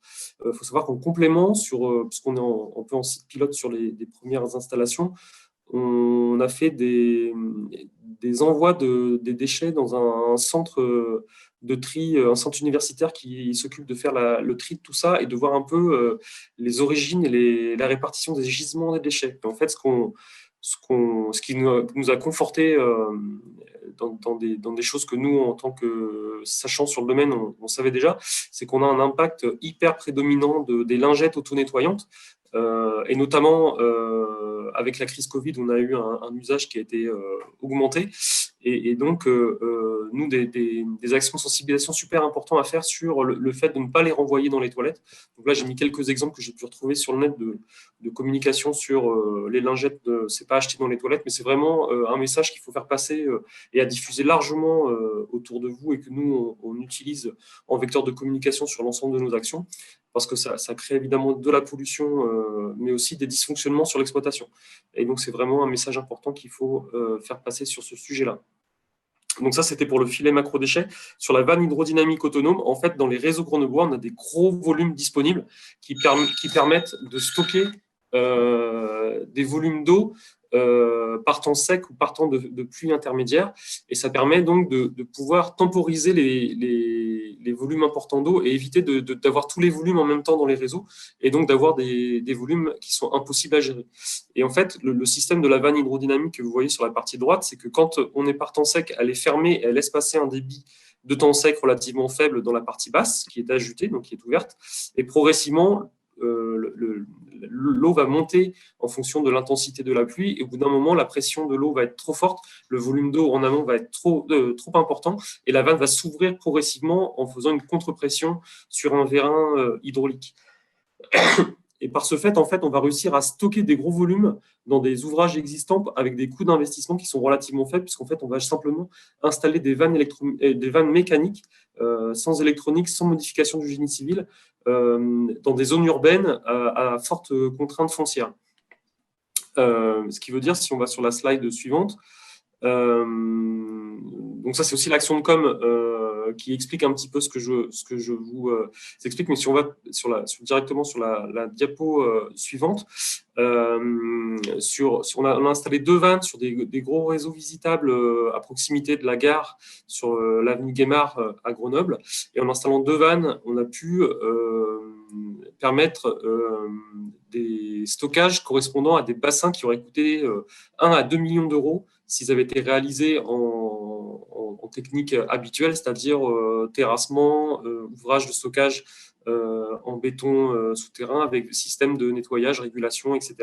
Et en fait, ce qu'on se rend compte, c'est que sur des pluies de l'ordre de 15 mm, ce qui est une pluie relativement courante, on arrive à empêcher le déversement de l'équivalent d'une piscine olympique en termes de volume d'effluents vers l'Isère. Donc, c'est-à-dire qu'avec un système relativement robuste et peu coûteux à l'échelle des enjeux, on arrive à avoir des impacts assez importants sur des pluies modérées et avec des volumes retenus dans nos réseaux qui vont donc être traités à Aquapol et pas déversés sur notamment la presqu'île où on a des déversoirs assez importants par rapport à notre structure de réseau. Et voilà donc à quoi ça ressemble dans des réseaux. Donc, il faut se rendre compte de la taille. En fait, le tuyau fait entre 2 mètres et 2,50 m de haut. Donc, on est sur des vannes quand même qui sont relativement imposantes, mais qui sont complètement montées dans les sous-sols, dans les réseaux, sans aucune intervention de génie civil, sans terrassement en surface. Tout passe par les ouvertures que vous voyez, donc les tampons accessibles de diamètre 60 cm que vous voyez sur les routes.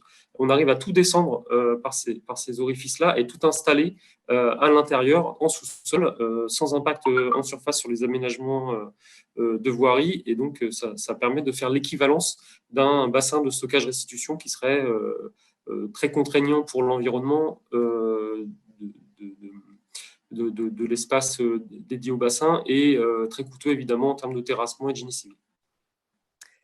Merci Nicolas pour cette présentation des dispositifs. Alors, le temps que je passe les slides du SIMBI, si quelqu'un a une question, n'hésitez pas. Et je vous invite, comme je vois le temps filer, à poser vos questions directement sur le chat pendant les interventions. Comme ça, on peut enchaîner directement après les interventions. Alors, sachant que Nicolas Lerochure réintervient à la fin, donc vous pourrez aussi le re-questionner à la fin. Donc, je passe la parole. On va passer sur le défi 7.1. Ici commence la mer.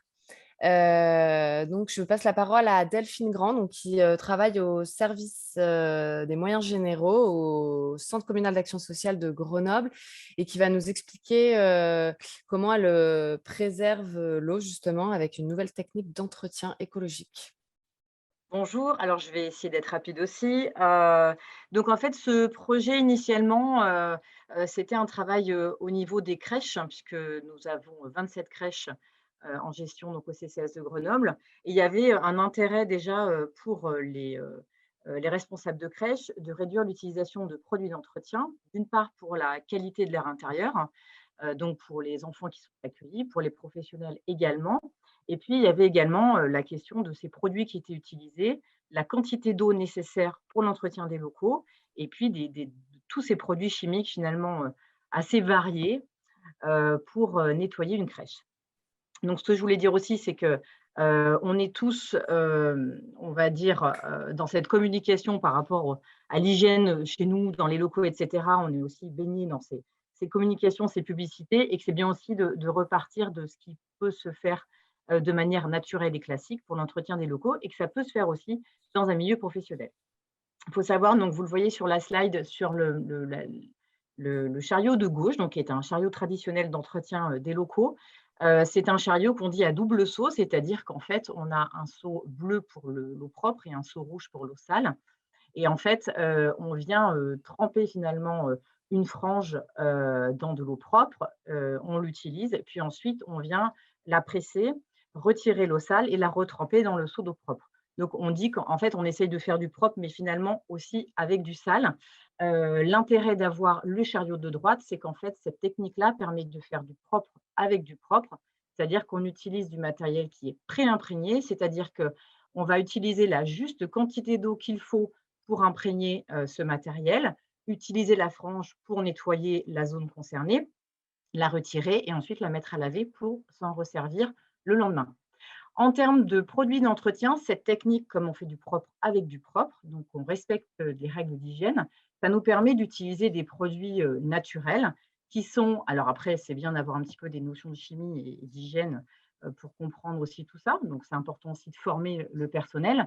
On a un alcalin, qui est donc un nettoyant, qui est un savon naturel, et un vinaigre, qui est un acide qui permet de détartrer.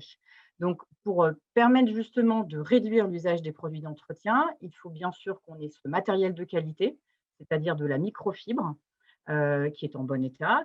Et puis également, il faut qu'on ait du personnel, comme je le disais, formé, puisque on ne peut pas avoir simplement de ce matériel de qualité, c'est-à-dire qu'il faut aussi savoir comment on nettoie pour pouvoir travailler en sécurité et offrir des locaux qui soient utilisables, nettoyés, sans avoir l'utilisation de désinfectants. Pour information, un désinfectant, ça va agir sur un temps donné, c'est-à-dire une fois que quelqu'un va retoucher la poignée de porte, par exemple, elle sera à nouveau salie, et donc l'action du désinfectant n'est pas opportune dans la situation, par exemple, des crèches ou même dans les EHPAD. Il faut savoir qu'on a un EHPAD qui ouvre en septembre à Grenoble. Nous sommes accompagnés par le RIPIN, qui est le réseau de l'hôpital pour la prévention des maladies nosocomiales, et on va travailler avec de l'eau uniquement et des produits à utiliser uniquement en cas d'épidémie. Et là, on va avoir des contrôles aussi avec des tests pour bien montrer justement que la technique est maîtrisée et qu'il n'y a pas de risque sanitaire. Je voulais rebondir sur ce qui a été dit juste avant par Monsieur Le Sur, sur la question notamment des lingettes. Il faut savoir qu'avant, pour balayer sur des sols, on utilisait des lingettes jetables. Alors, ce n'est pas les mêmes lingettes qu'on peut trouver dans le commerce pour nettoyer les mains, etc., mais c'était utilisé pour le sol, et que c'était un rejet pour nous et un déchet important, et que cette technique permet de l'abandonner, puisqu'on passe avec une frange là aussi qui est lavable, réutilisable. Et voilà. Ça nécessite donc, comme je disais, de la formation. L'intérêt aussi de cette technique-là, en plus donc de limiter voilà, les produits d'entretien, donc c'est aussi de limiter les troubles musculo-squelettiques pour les agents, parce que là, on est sur du matériel ergonomique, on est sur, comme je le disais, une utilisation d'eau qui va être très raisonnée aussi. Avant, les agents devaient porter des quantités d'eau importantes. Et maintenant, ils utilisent, comme vous voyez sur le slide, donc le petit pichet doseur, qui est un pichet d'1 litre d'eau, et qui permet justement d'imprégner ces franges. Donc là, ça nous permet justement de limiter aussi la consommation d'eau. Pour le savon, je voulais préciser également qu'on a travaillé au début avec la savonnerie de Grenoble, qui a dû malheureusement fermer ses portes et qui nous avait conçu un produit nettoyant pour le sol adapté à nos besoins. Et maintenant, on passe par une savonnerie qui se trouve vers Clermont-Ferrand, et puis du vinaigre classique alimentaire à 8 degrés. Voilà, je pense que je vous ai tout dit. Merci beaucoup. Je ne vois pas de questions sur le chat, donc je vous propose d'enchaîner parce que certains ont des réunions après, donc je préfère passer toutes les interventions. Surtout si vous avez des questions, n'hésitez pas à me les envoyer par mail et je les transmettrai aux intervenants. Je vais passer la parole à Gaëlle Dumain-Bourreau sur le fait que Grenoble est ville pilote donc, contre la pollution des mégots. Donc, que fait la ville de Grenoble? Bonjour à tous. Ouais, donc, je suis là pour vous parler du mégot. On rappelle déjà quelques chiffres pour montrer l'importance du mégot dans la pollution de l'eau. Même si ça reste un tout petit déchet, de par son volume, en fait, il est très polluant. Un chiffre que tout le monde, ou presque, a en tête maintenant, c'est qu'un seul mégot pollue jusqu'à 500 litres d'eau. Donc, le but de nos actions, en fait, est surtout préventif. Il faut qu'on agisse en amont pour que le mégot ne se retrouve pas au sol, puis dans le caniveau, puis dans l'eau, etc. Tout le circuit que tout le monde connaît. Hélène, je te laisse changer de slide. Voilà, donc depuis 2018, on mène une opération qui s'appelle Pas sur le trottoir dans le Sandar.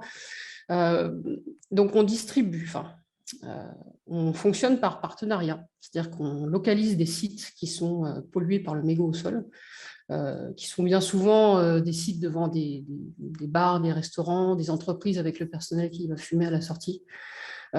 Et à ces entreprises, bars, restos, on leur propose d'implanter un cendrier. Donc les cendriers urbains que vous voyez sur les photos de gauche, donc le classique à gauche, et puis un de vote à droite qui est situé sur le belvédère de la Bastille. Donc le partenaire, on lui donne le cendrier, on lui pose si nécessaire, et ensuite à lui de l'entretenir et de le vider.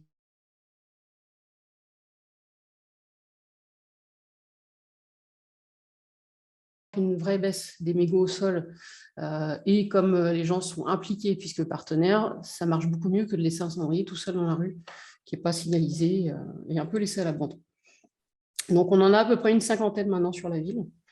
En parallèle, on a aussi distribué des cendriers de poche, donc en allée vert dans la rue, lors d'événements festifs, fête des tuiles, cabaret frappé, autres. On a également beaucoup de distributeurs donc, qui sont les buralistes ou d'autres événements plus privés qui nous demandent aussi des grosses quantités de cendriers pour pouvoir distribuer pendant leur soirée.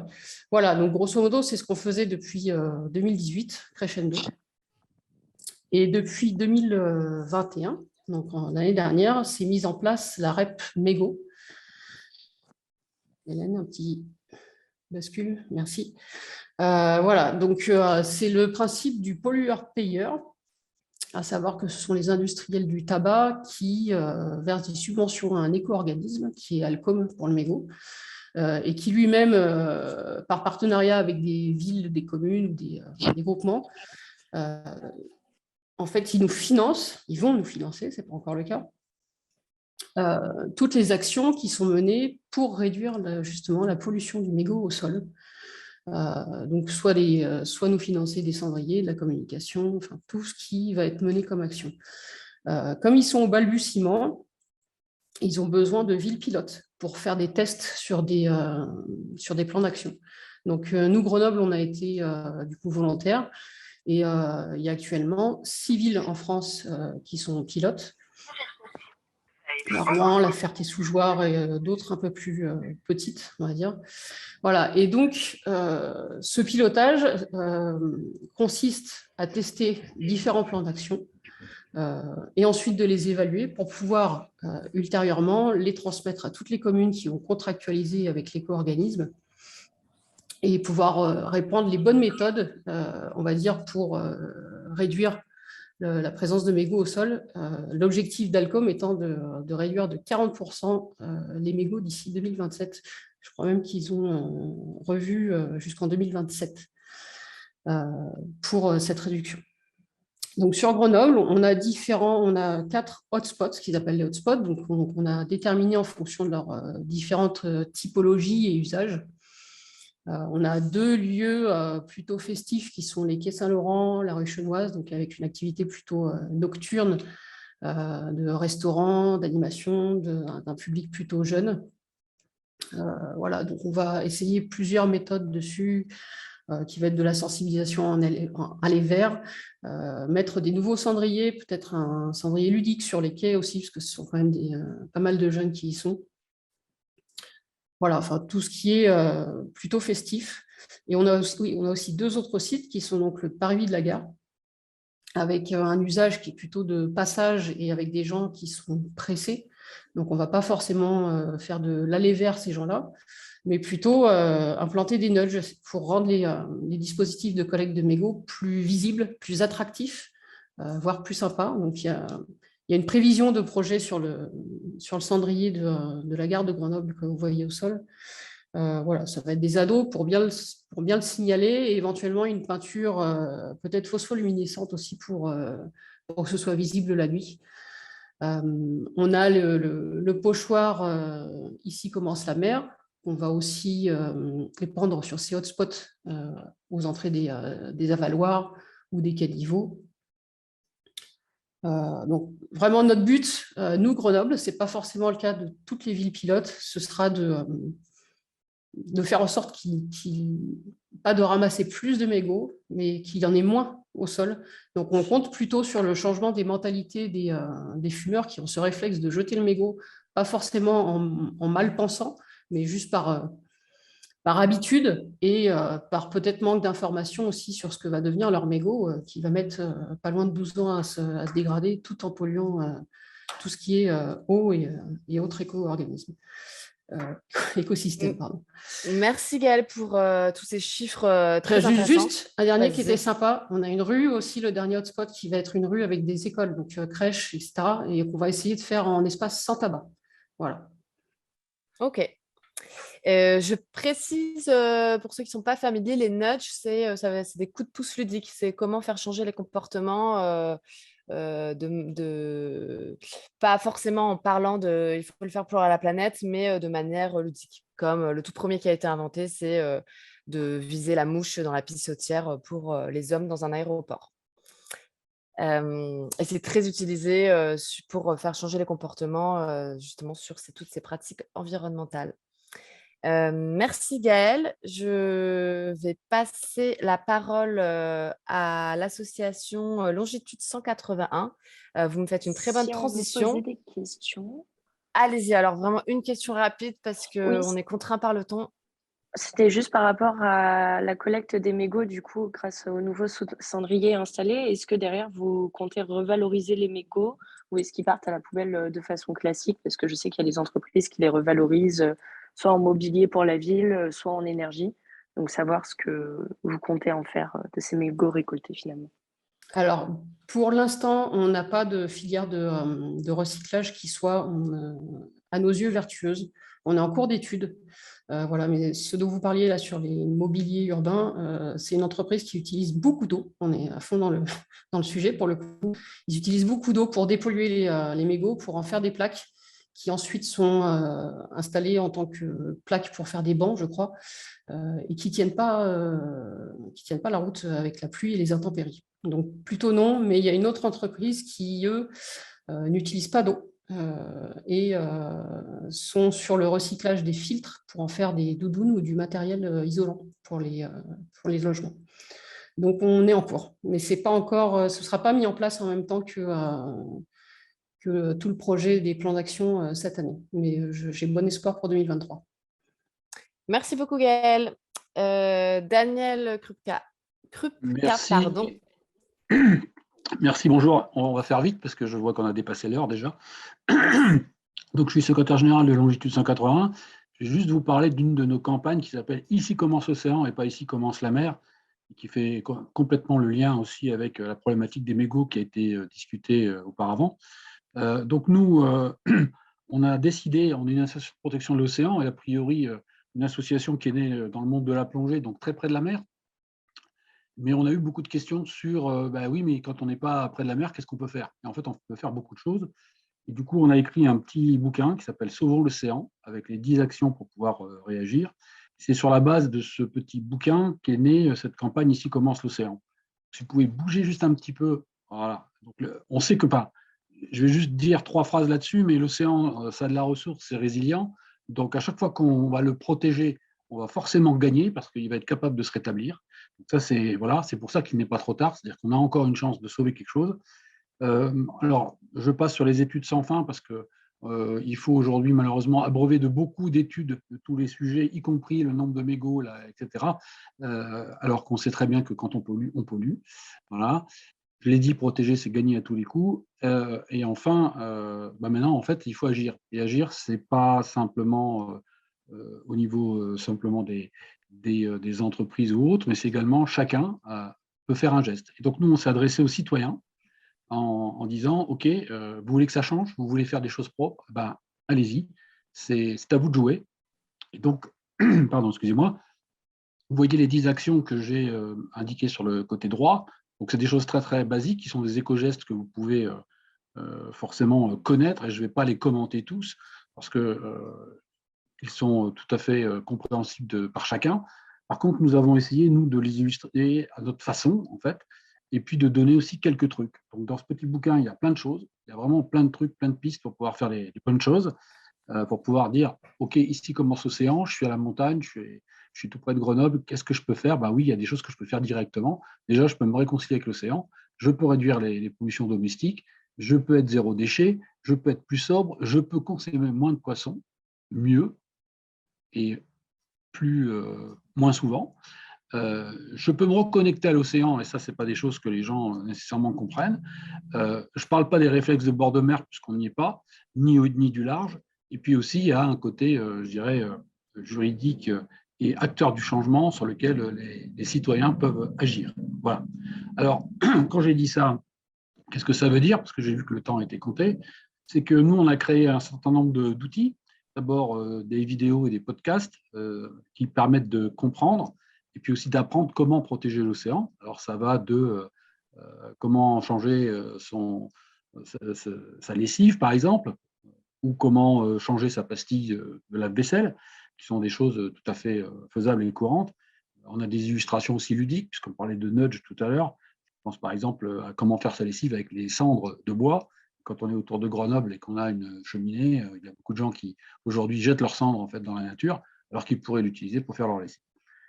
Voilà. Alors on va trouver toutes ces vidéos, ces podcasts également sur Fréquence Terre. Et également, on a demandé à l'ensemble de notre audience de signer un appel citoyen, parce qu'on pense que oui, c'est compliqué de changer ses habitudes, mais on peut commencer en faisant un geste, une semaine. Et puis, au bout de 2 semaines, eh ben, on en ajoute un deuxième. Et puis, au bout d'1 mois, on en ajoute un troisième. Et pas à pas, en fait, on arrive effectivement comme ça à faire tout un tas de gestes qui sont à la fois pour la planète, mais quand on dit la planète, c'est pour l'océan. Parce que finalement, la majorité en fait, des déchets que nous générons, que ce soit, on a parlé des plastiques, des mégots, mais c'est également, par exemple, quand on lave son linge, l'ensemble des choses ne passent pas elles passent à travers justement les rivières, les eaux, etc., parce qu'il n'y a pas de filtre. Les grands filets qu'on a vus tout à l'heure dans la démonstration, ça passe bien pour les macro-déchets, mais pas pour les micro-déchets. Donc, typiquement, on a des choses à faire dans ce domaine-là. Donc, on a demandé aux citoyens, effectivement, de s'engager à nos côtés et déjà de faire ce geste-là. Faire ce geste-là, c'est juste s'impliquer et dire « OK, je vais faire quelque chose ». Et vous verrez qu'on n'est pas tout seul, parce qu'il y a pas mal de gens qui signent cet appel. Et puis enfin, excusez-moi, s'ils veulent effectivement maintenant agir encore plus, eh bien, il suffit d'être contagieux.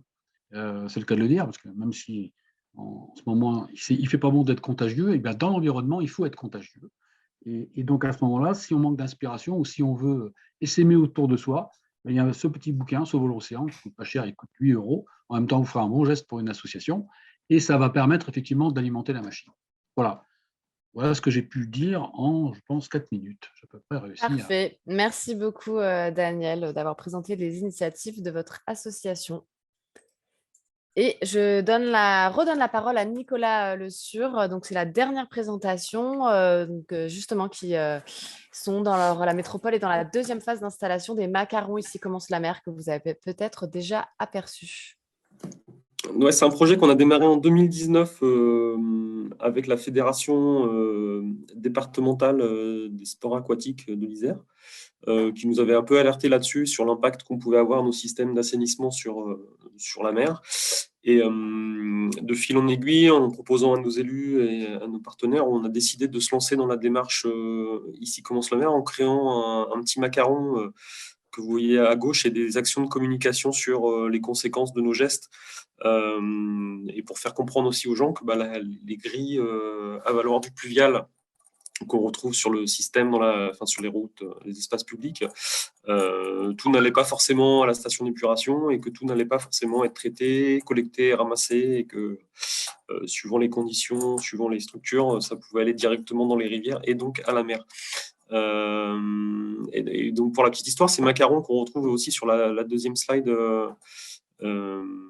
et qui ont été posés dans d'autres communes beaucoup plus balnéaires en général, et encore assez rarement dans des zones excentrées comme des zones de montagne comme Grenoble. Ils sont fabriqués à Vars, en fait, et c'est des fabrications locales, en pierre de lave avec de la céramique dessus. Et donc, on a décidé de prendre ce produit-là, qu'on a adapté avec un message relativement simple.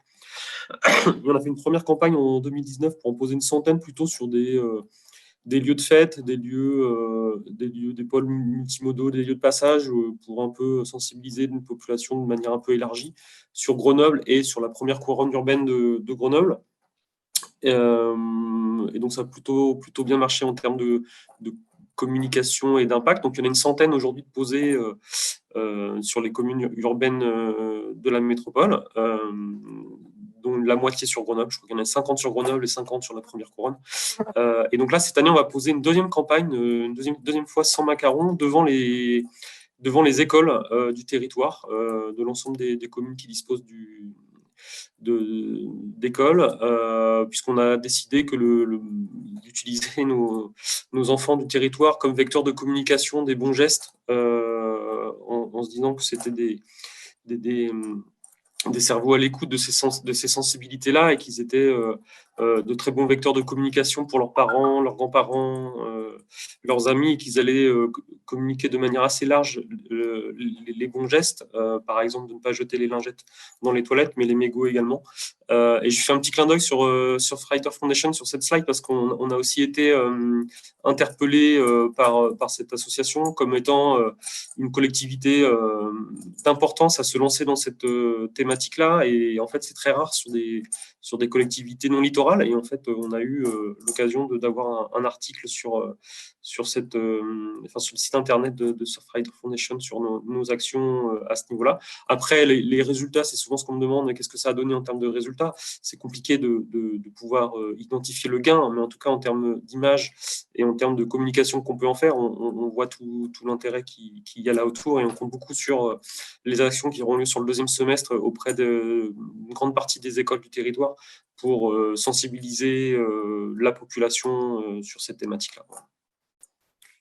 Merci Nicolas. Merci. Je remercie tous les intervenants pour vos présentations riches, et j'espère que cet atelier vous a plu. Je m'excuse pour le petit retard et le problème de déconnexion. Le PowerPoint et le replay seront disponibles sur notre site internet prochainement. On vous enverra le lien puisque vous êtes inscrits.